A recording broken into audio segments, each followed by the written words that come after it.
নমস্কার। জুলাই মাসের রাশিফল নিয়ে আজকের এই অনুষ্ঠান।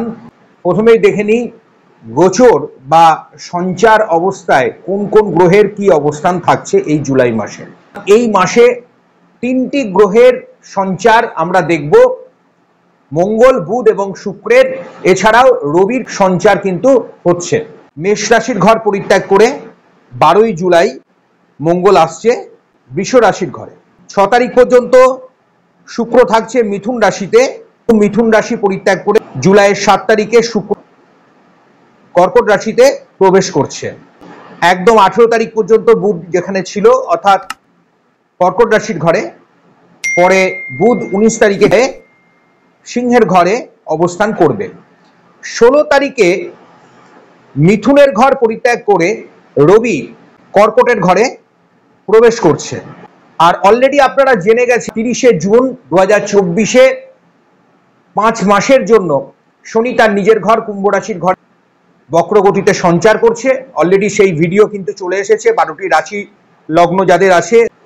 এখনো যারা সেই ভিডিও দেখে উঠতে পারেননি, অনুরোধ থাকলো অবশ্যই এটা আপনারা দেখে নেবেন। 1 বছরের জন্য বৃষ রাশির ঘরেই বৃহস্পতি আছে, আর রাহু আছে জোডিয়াকের দ্বাদশ ঘর অর্থাৎ যেটা বৃহস্পতির ঘর মীন রাশির ঘরে, আর কেতু আছে কন্যা রাশির ঘরে।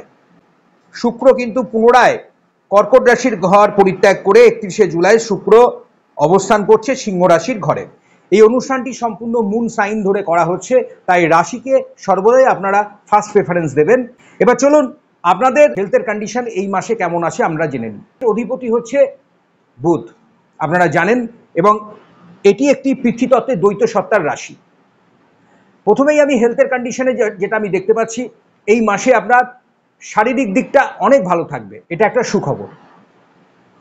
বিভিন্ন ধরনের রোগ জ্বালা ক্রনিক ডিজিজ নিয়ে আপনি জর্জরিত ছিলেন, পরিবারেও কিছু না কিছু দেখা যাবে প্রবলেম ফেস করতে হচ্ছিল আপনাকে।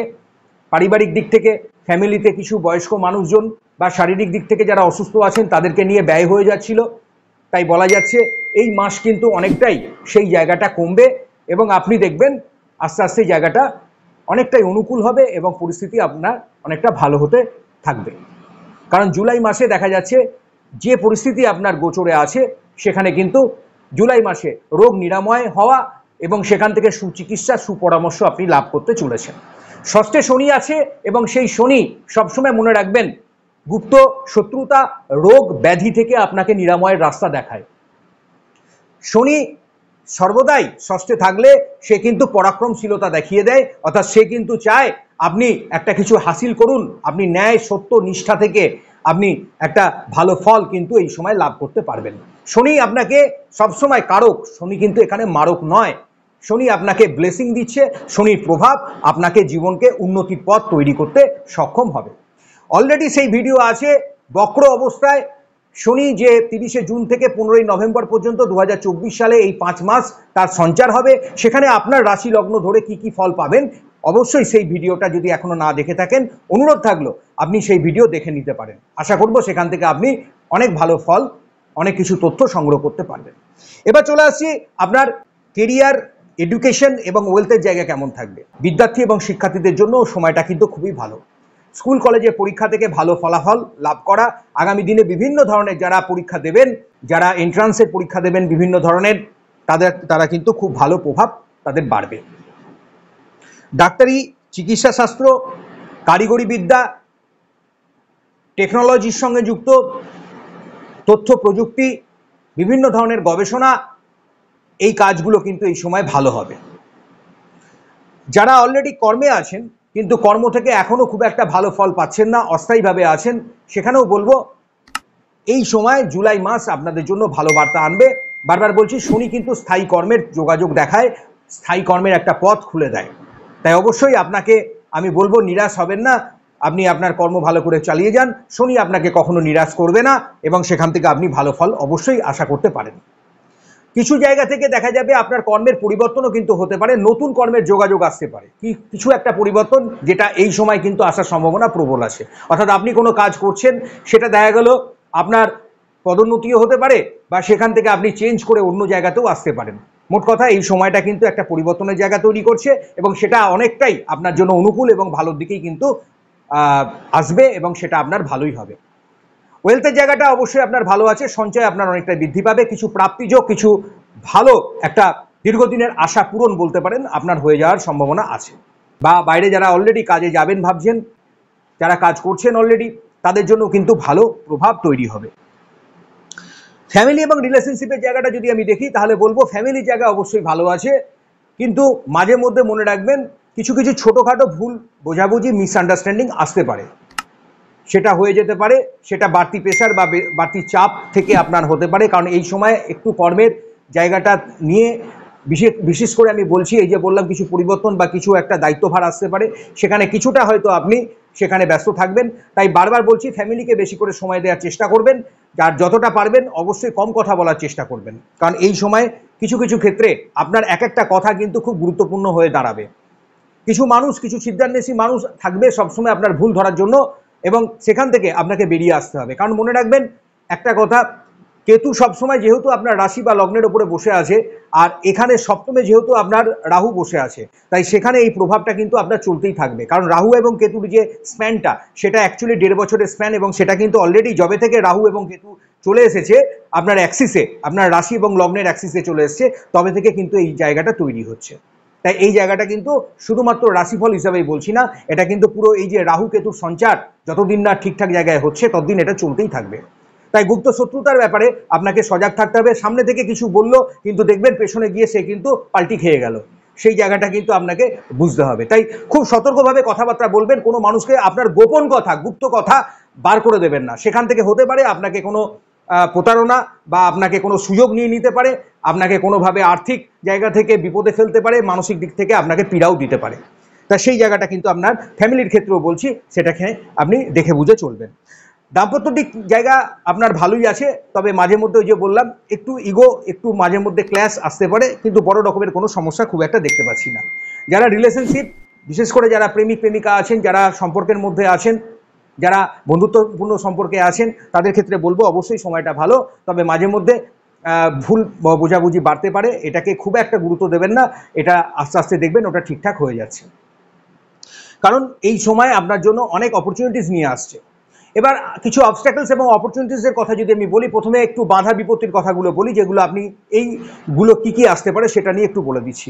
দেখুন, শরীরের জন্য কিছু সমস্যা, দাঁতের কোনো সমস্যা, স্কিনের কোনো সমস্যা, এই জায়গাগুলো আপনার কিন্তু আসতে পারে। তাই নার্ভ, দাঁতের এবং স্কিনের সমস্যা আপনাকে একটু কিন্তু এই সময় ভোগাতে পারে। বাইরে যাবেন, বাইরে যারা বেশিরভাগ সময়টা কিন্তু বাইরে কাজকর্মে ব্যস্ত থাকেন, জন্য বলবো কিছু ক্ষেত্রে কিন্তু আপনার ফুড পয়জনিং হয়ে যাওয়ার সম্ভাবনা আছে। দেখে বুঝে খাবার কিন্তু খাবেন, একটু চুজি হয়ে আপনি এই টাইমটা চলুন। অপরচুনিটিসের জায়গায় যদি বলি, তাহলে সুযোগ সুবিধা আপনার কিন্তু প্রচুর থাকবে। কর্মের জায়গাটা খুবই ভালো আছে, বিদ্যার্থীদের জন্য যেমন সময় ভালো আছে। যারা বিজনেসম্যান আছেন, বারবার বলছি, যারা স্বাধীনভাবে বিজনেসে আছেন, বহুদিন ধরে যারা কোনো না কোনোভাবে বিজনেসে কোনো কিছু বসে থাকা ব্যাপার চলছিল, ডাউনে যাচ্ছিলেন, ডাউন ফেস করছিলেন, খুব একটা লাভ হচ্ছিল না, মুনাফা হচ্ছিল না, এবার বলা যায় সুযোগ সুবিধা বাড়বে। বিশেষ করে বলছি যারা প্রোডাকশনের বিজনেসে যারা আছেন তাদের ক্ষেত্রে যেমন সুযোগ, যারা মার্কেটিং ফিল্ডে কাজকর্ম করছেন, যারা ডিস্ট্রিবিউটরশিপ এজেন্সি নিয়ে কাজকর্ম করছেন, তাদের জন্য খুব ভালো। Food oriented business, travel oriented বিজনেসগুলো কিন্তু খুব ভালো হবে। আপনারা যারা বিদ্যার সঙ্গে যুক্ত কাজকর্ম, এডুকেশন পারপাসে যারা কাজকর্ম করছেন, তাদের জন্য কিন্তু সুযোগ সুবিধা বাড়বে। কনসালটেন্ট হিসাবে যারা আছেন তাদের জন্য, যেমন ওকালতি যারা করছেন, চিকিৎসক যারা আছেন, আইন বিশেষজ্ঞ যারা আছেন, হ্যাঁ, তাদের জন্য সময় ভালো। যারা জ্যোতিষ পরামর্শ দিয়ে থাকছেন, যারা গুরুগিরি করছেন, এই কাজগুলো করেন, তাদের জন্য সময় কিন্তু ভালো আছে। ব্যাংকিং সেক্টরে কাজকর্ম, ফিনান্সিয়াল সেক্টরে কাজকর্ম, অ্যাজ এ ট্যাক্স কনসালটেন্ট হিসাবে যারা কাজকর্ম করেন, মিডলম্যান হিসাবে, ব্রোকার হিসাবে যারা কাজকর্ম করে থাকেন, প্রোমোটারি বিজনেস যারা করছেন, ল্যান্ড প্রপার্টিতে ইনভেস্টমেন্ট করছেন, স্টক মার্কেটে ইনভেস্টমেন্ট করছেন, তাদের ক্ষেত্রে অপরচুনিটিসগুলো কিন্তু বাড়বে। সেখানে লাভের মুখ বা মুনাফা আপনি অনেকটাই দেখতে পাবেন। আপনার ক্ষেত্রে শুভ সংখ্যা হচ্ছে 3 সংখ্যা এবং 5 সংখ্যা। আপনার ক্ষেত্রে এই মাসে যে রং আপনি ব্যবহার করবেন হালকা সবুজ রং, এবং আপনি বেগুনি বা নীল রংটি অবশ্যই এই মাসে কিন্তু ব্যবহার করতে ভুলবেন না। আর যে বার আপনার জন্য খুব ভালো, বুধবার এবং শুক্রবার।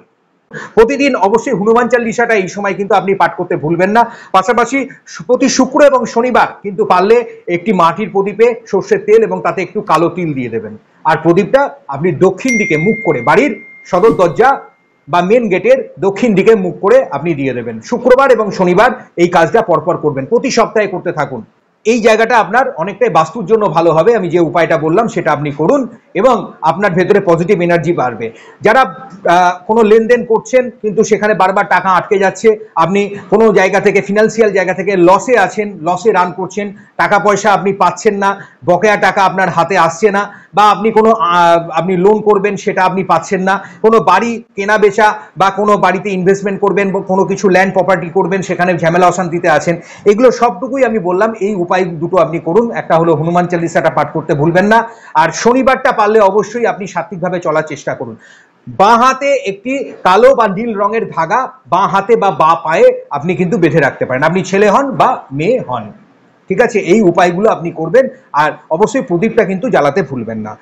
আর আরেকটাও কথা বলে রাখি, যারা আরেকটু বেশি, বিশেষ করে যারা সময় পাবেন, হ্যাঁ সবাই তো সময় একই রকম পান তা নয়, হ্যাঁ কারণ দিনটা শুরু হচ্ছে একদম আপনাকে কর্ম নিয়ে ব্যস্ত হতে হচ্ছে এবং রাতে ফিরে আপনি আবার সেই ঘুমাতে যাচ্ছেন, সারাদিনের একটা জার্নি আপনাকে সবসময় মাথার মধ্যে চলতে থাকে।